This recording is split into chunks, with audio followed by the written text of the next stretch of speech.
بسم اللہ الرحمن الرحیم۔ ڈسکور اوریجنل کے معزز ناظرین، السلام علیکم۔ اب کس نمبر 791 ملاحظہ فرمائیں۔ یہ خیال آتے ہی میں نے گاڑی کو پھر گیئر میں ڈالا۔ اب یہ اتفاق ہی تھا کہ عین اسی وقت خوفناک مونچھیں اور خطرناک عزائم رکھنے والے ایک شخص نے اندر منہ ڈال کے اپنا تجسس رفع کرنا چاہا اور یہ جاننے کی کوشش کی کہ یا میں کس کا انتظار کر رہا ہوں یا کر رہی ہوں۔ گاڑی اچانک چل پڑی تو اس کا سر کھڑکی سے لگا۔ اس کی کنپٹی پر کار کی اگلی کھڑکی کے درمیانی حصے سے چوٹ آئی ہوگی۔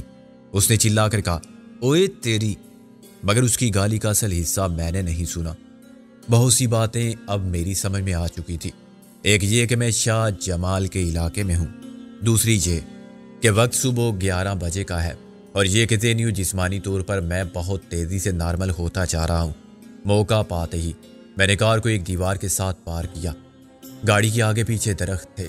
کار اور دیوار کے درمیانی خلا کو ڈریسنگ روم کی طرح استعمال کرتے ہوئے میں نے 1 منٹ میں زنانہ کپڑوں سے نجات حاصل کی اور اپنے اصل کپڑے پہن کے پھر کار میں بیٹھ گیا۔ اگر کوئی دیکھتا بھی تو یہی سمجھتا کہ انتہائی مجبوری کے باعث میں جسم میں جمع ہو جانے والا فاضل پانی سر راہ خارج کر رہا ہوں۔ وہ لانتی زنانہ کپڑے میں نے وہیں چھوڑ دیے جن کے تصور سے بھی مجھے خجالت محسوس ہوتی تھی۔ مجھے معلوم تھا کہ ابھی کوئی ضرورت مند غریب انہیں اٹھا کے بہت خوش ہوگا۔ غریب کی گھر والی انہیں پہن کے اس سے بھی زیادہ خوش ہوگی، اور گھر والی کو خوش دیکھ کے وہ مزید خوش ہوگا۔ سب ضرورت مندوں کو ایسی خوشیاں راستے میں پڑی مل جایا کریں تو دنیا ہی جنت ہو جائے۔ اپنے پرانے الیے کے ساتھ میری خود اعتمادی لوٹ آئی تھی، اور میں گاڑی یوں چلا رہا تھا جیسے میرے ساتھ کوئی غیر معمولی واقعہ پیش نہیں آیا، اور میں اپنے معمول کے مطابق واپس گھر جا رہا ہوں۔ میں نے ساری الجھنوں کو اور پریشان کن سوالوں کو ذہن سے خارج کر دیا تھا۔ ان کے بارے میں فرصت سے سوچا جا سکتا تھا۔ فوری طور پر مجھے ذہنی یکسوئی اور سکون کی ضرورت تھی۔ اس فیصلے پر پہنچنے کے بعد کہ مجھے لوٹ کر رابعہ کی طرف نہیں جانا چاہیے، میں نے وقار یوسف کے گھر کا راستہ اختیار کر لیا تھا اور تقریباً 50 میل کی رفتار سے رواں تھا کہ اچانک میرے کانوں نے دلاور کی آواز سنی۔ کیا حال ہے جی اپنے سکندر اعظم صاحب؟ طبیعت کیسی ہے؟ میں بری طرح اچھل پڑا۔ گاڑی تھوڑا سا لہرائی، پھر میں نے اسٹیئرنگ کو سنبھال لیا اور رفتار کم کر دی۔ یہ انارکلی جیسی تنگ اور پرہجوم جگہ ہوتی یا مال روڈ تو گاڑی کے لہرانے سے ضرور کوئی ناخوشگوار حادثہ پیش آ جاتا۔ بالکل غیر ارادی طور پر میں نے پیچھے دیکھا، حالانکہ آواز میرے سامنے ڈیش بورڈ کے نیچے نصب ریڈیو کے اسپیکر سے آئی تھی۔ دلاور ہنسا تو مجھے یوں لگا جیسے وہ میری گھبراہٹ دیکھ کے لطف اندوز ہو رہا ہے، حالانکہ وہ نہ جانے کہاں بیٹھا تصور اور قیاس کی بنیاد پر بات کر رہا تھا۔ آپ تو ایسے ہی نروس ہو رہے ہو جی، ایسا نہ ہو گڈی سمیت۔ میں نے اس کی بات کاٹ دی۔ ماشاءاللہ سے اپنے چودھری دلاور صاحب ریڈیو پر قوم سے خطاب فرما رہے ہیں۔ اس بد نصیب قوم کے ہونے والے لیڈر ہیں جی؟ ہاں جی، اللہ آپ کی زبان مبارک کرے۔ قوم کی بد نصیبی میں تو ہمیں بھی شک نہیں، لیکن لیڈر تو وہی بنتے ہیں نا جی جو خیر سے بڑے خوش نصیب ہوتے ہیں۔ بد نصیبی تو سزا ہے بدعمالی کی۔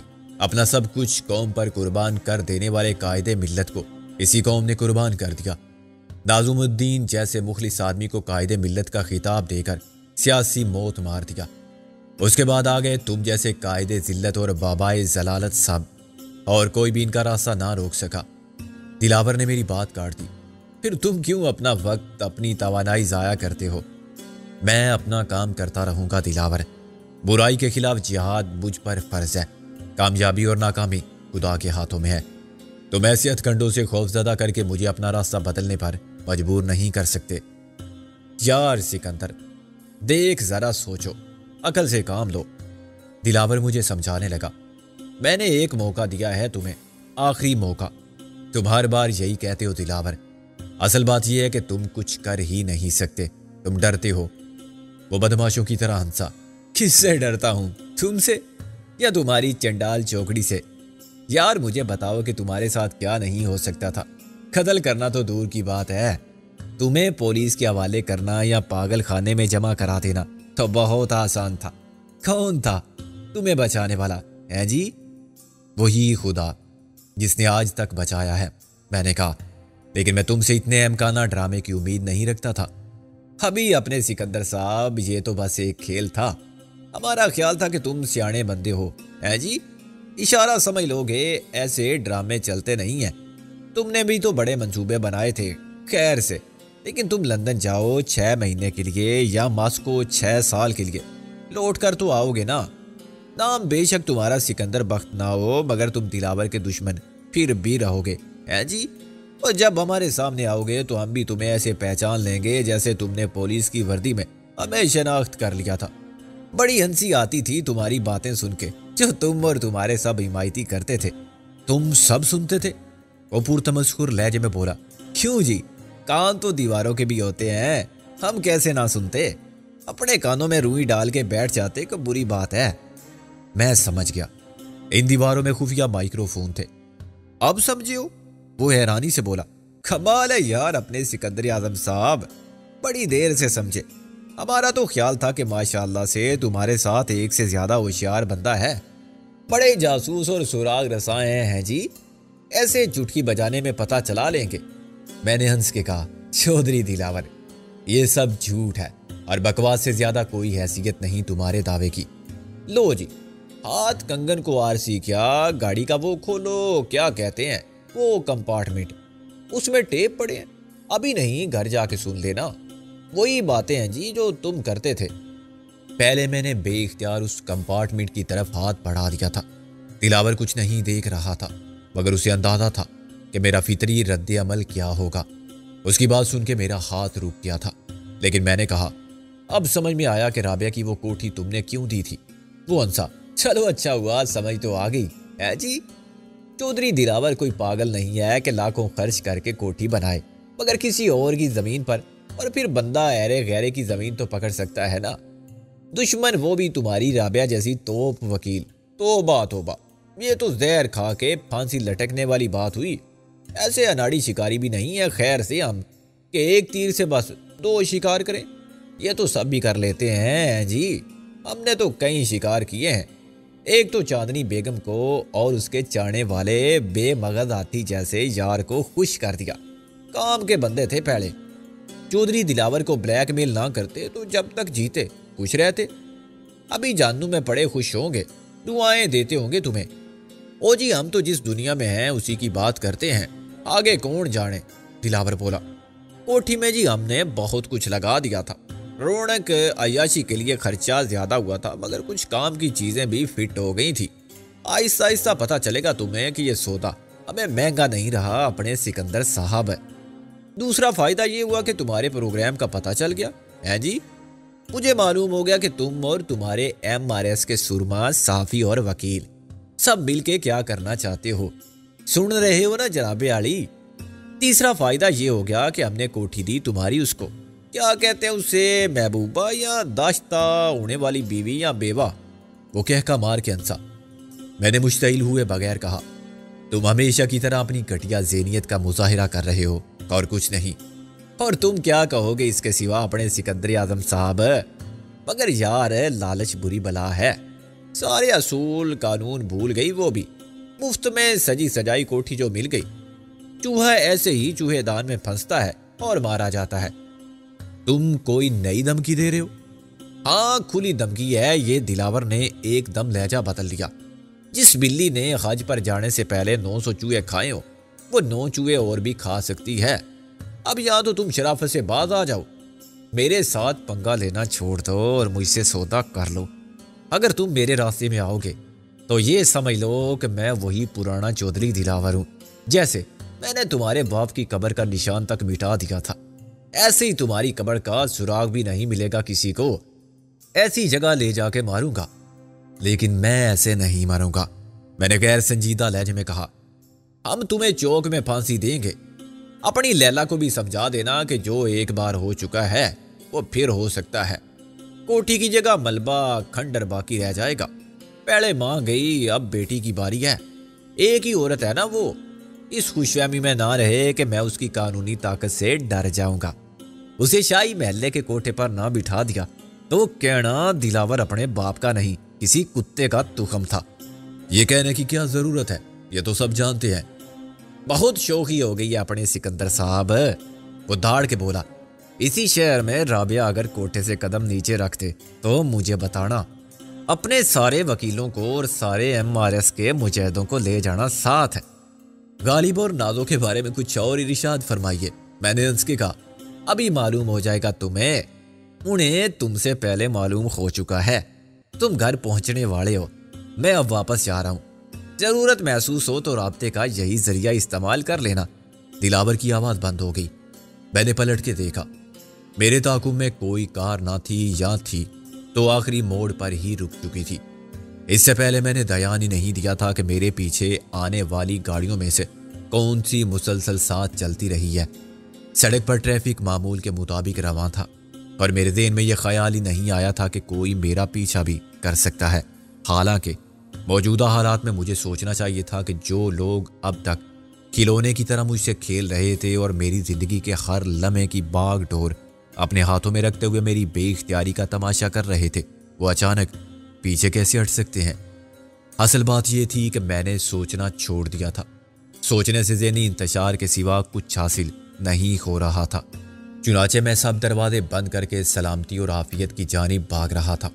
جب میں نے گاڑی کو وقار یوسف کی کوٹھی کے کھلے گیٹ میں موڑا تو میرے ذہن میں دلاور کی دھمکی کے آخری الفاظ گونج رہے تھے، انہیں تو تم سے پہلے معلوم ہو گیا ہے، ابھی معلوم ہو جائے گا تمہیں بھی۔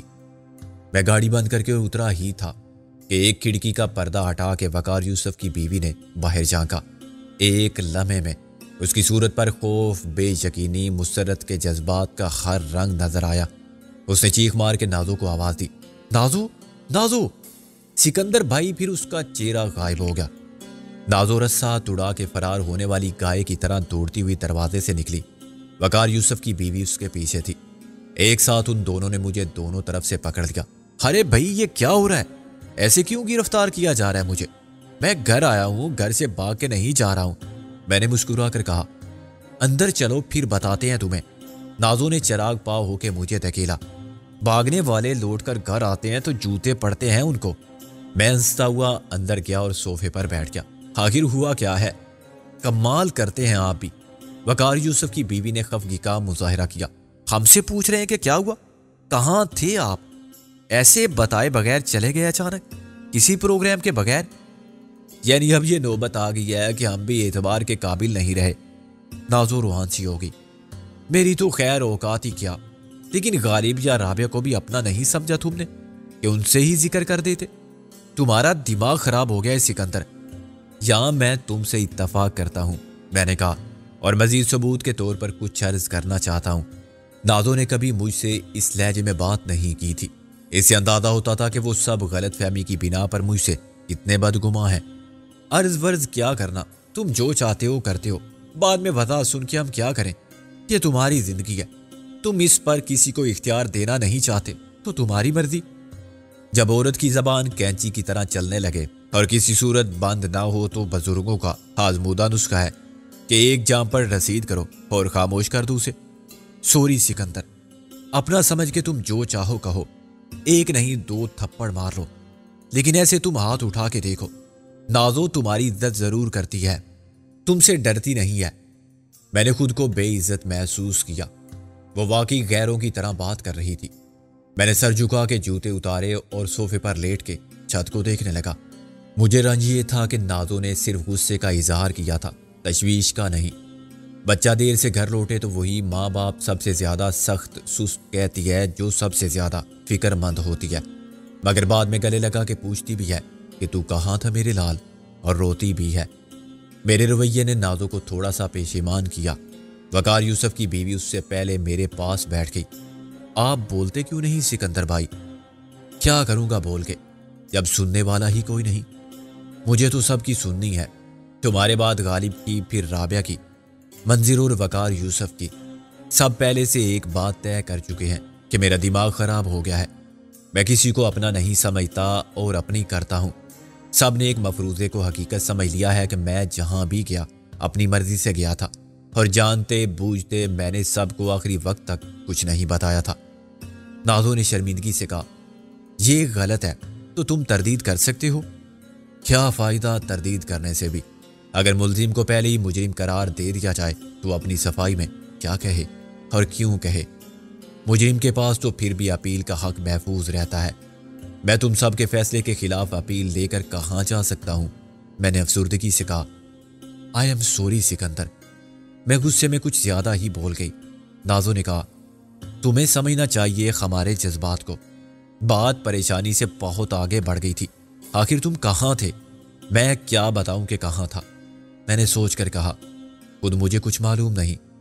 پہلے یہ بتاؤ کہ آج دن کیا ہے؟ نازو نے اور وقار یوسف کی بیوی نے ایک دوسرے کی طرف سوالیہ نظروں سے دیکھا۔ دن؟ جمعرات ہے، تمہیں نہیں معلوم؟ میں نے نفی میں سر ہلایا۔ اور تاریخ؟ کیا تمہاری گھڑی خراب ہے؟ نازو نے مجھے غور سے دیکھا۔ گھڑی؟ کہاں ہے گھڑی؟ میں نے کلائی اٹھا کے کہا، اوہ، مجھے تو یہ بھی معلوم نہیں تھا۔ کیا معلوم نہیں تھا؟ نازو نے کہا، یہی کہ گھڑی ہے میری کلائی پر، ورنہ میں تم سے دن رات تاریخ کیوں پوچھتا؟ اور جب انہوں نے مجھ سے پوچھا تو میں گھڑی دیکھ کے انہیں بتا دیتا۔